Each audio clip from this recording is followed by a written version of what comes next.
Assalamualaikum warahmatullahi wabarakatuh. Hamdan wa syukran lillah, salatan wa salaman ala rasulillah wa ala alihi wa sahbihi wa mawalah. Alhamdulillah, kita dipertemukan kembali dalam agenda rutin ngaji Ramadan episode ke-6 pada sore hari ini menjelang berbuka puasa. Pendengar yang dirahmati Allah Subhanahu wa taala, pada kesempatan kali ini seperti biasa kita akan membahas secara singkat terkait dengan Ramadan. Pada kesempatan kali ini kita akan membahas tentang amalan pokok yang dianjurkan oleh Rasulullah di bulan Ramadan. Amalan pokok ini maksudnya adalah amalan yang sangat dianjurkan dan itu terkait dengan bulan Ramadan. Tentunya di samping puasa Ramadan ya. Kalau puasa Ramadan merupakan suatu yang wajib di bulan Ramadan, tidak bisa tidak. Di bulan Ramadan Rasulullah SAW menganjurkan kita untuk memperbanyak amalan pokok ini. Yang pertama adalah memperbanyak sholat, meningkatkan kualitas dan kuantitas sholat. Kalau meningkat berarti dia ada pertambahan ya, pendengar.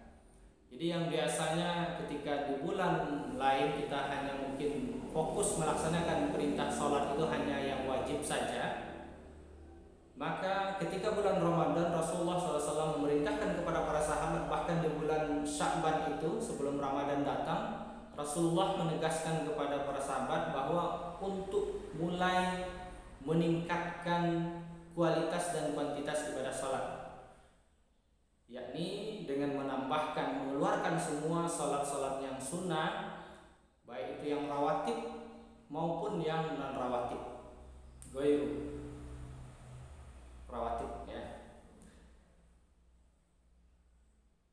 Pendengar yang dirahmati Allah Subhanahu wa taala, maka tidak heran bagi kita ketika di bulan Ramadan ini juga kita ada amalan khusus itu terkait sholat, yaitu sholat pada malam hari, yakni sholat tarawih yang hanya khusus dilaksanakan di bulan Ramadan. Ketika kita mau melaksanakannya di bulan lain itu tidak bisa, tidak ada, karena amalan sholat tarawih itu mengiringi bulan puasa Ramadan. Jadi salah satu amalan pokok yang dianjurkan oleh Rasulullah ketika bulan Ramadan datang adalah memperbanyak sholat, meningkatkan kualitas dan kuantitas ibadah sholat kita. Memperbanyak sholat-sholat yang sunnah, tentunya yang wajib tetap harus dilaksanakan dengan baik dengan berjamaah 5 waktu. Kemudian yang kedua, amalan yang kedua yang dianjurkan oleh Rasulullah adalah ketika bulan Ramadan, yakni memperbanyak interaksi dengan Al-Quran. Karena Al-Quran ini diturunkan di bulan Ramadan, maka Ramadan juga dinamakan dengan Syahrul Quran. Maka ketika bulan Ramadan bukan berarti ketika di luar Ramadan kita tidak berinteraksi ya, pendengar. Di pendengar yang dirahmati Allah, ketika di bulan Ramadan kita tingkatkan interaksi kita dengan Al-Quran. Kalau di luar Ramadan mungkin kita hanya sanggup beberapa halaman dalam sehari semalam atau hanya 1 juz, 2 juz, maka di bulan Ramadan harus lebih ditingkatkan interaksinya, baik dalam skala untuk membaca, mentadaburi, menghafal dan juga mengamalkan isi kandungan Al-Quran. Jadi dalam bulan Ramadan kita dianjurkan untuk lebih banyak berinteraksi dengan Al-Quran. Kemudian yang ketiga, amalan pokok yang dianjurkan selama bulan Ramadan adalah memperbanyak berinfak, bersedekah. Para sahabat dikatakan bahwa Rasulullah adalah seorang yang paling lembut hatinya, kemudian beliau juga adalah seorang yang paling berdermawan, dan kedermawannya itu meningkat ketika bulan Ramadan.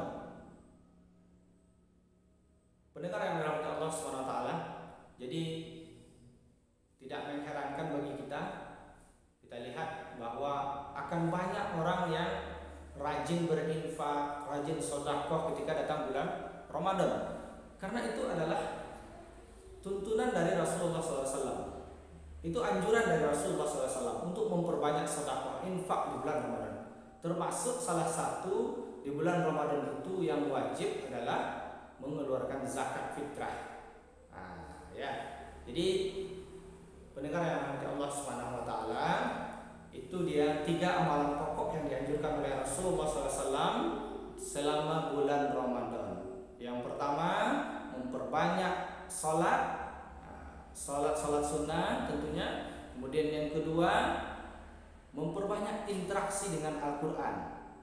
Kemudian yang ketiga, dengan memperbanyak infak dan sedekah di bulan Ramadan.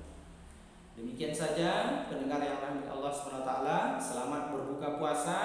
Mohon maaf apabila ada kesalahan dan kekurangan. Semoga bermanfaat. Assalamualaikum warahmatullahi